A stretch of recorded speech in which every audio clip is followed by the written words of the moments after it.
Overnight in the gilded halls of Versailles, President Trump putting pen to paper. This was not easy. Signing the deal which reopens the critical Strait of Hormuz, rewards Iran financially, and lays the groundwork for 60 days of talks to resolve Iran's nuclear program. The president acknowledging Iran's stranglehold on the strait was putting too much pressure on the American economy. I didn't want to see economic catastrophe. If you kept this going, that could have happened. But all I know is every time we talked about the possibility of peace, the stock market shot up like a rocket ship. But for weeks, the president has insisted the financial strain on Americans wasn't a motivating factor in his negotiations. Not even a little bit. The only thing that matters when I'm talking about Iran, they can't have a nuclear weapon. I don't think about Americans' financial situation.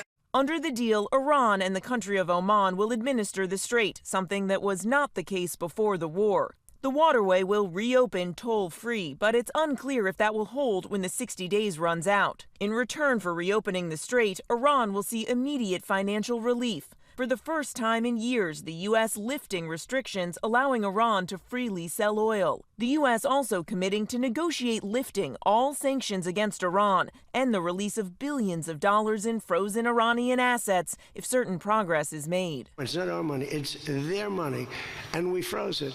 At a certain point in time, I guess we're going to have to give it back. But last month, the president said this. No, we're not talking about any easing of sanctions or giving money. No sanctions, no money, no nothing. As for the issue at the heart of this conflict, Iran reaffirms that it shall not procure or develop nuclear weapons. Reaffirms because it's the same promise Iran made in the first line of the nuclear deal struck with President Obama. But unlike the Obama deal, which Trump tore up during his first term, this agreement with Trump makes no other nuclear commitments, no plan to dispose of its highly enriched uranium. Instead, the agreement is to continue negotiating. As an incentive, the U.S. says it will work with regional partners to commit $300 billion for the reconstruction and economic development of Iran.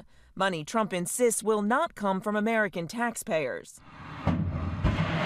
On day one of the war, Trump vowed to obliterate Iran's military and missile capacity. But now, a change in tone. They have to have some because other people have some. You got to have some. On Capitol Hill, members of both parties slamming the deal. This looks like a great deal for Iran and a terrible deal for the United States of America. Republican Senator Bill Cassidy posting before the war the strait was open, Iran was being crushed by sanctions, and 13 service members were still alive. Now, 13 Americans are dead. Families have paid billions at the pump. Sanctions will be lifted, and the bombing has stopped. Adding, this is the worst foreign policy blunder in decades. Mary Bruce, ABC News, Washington.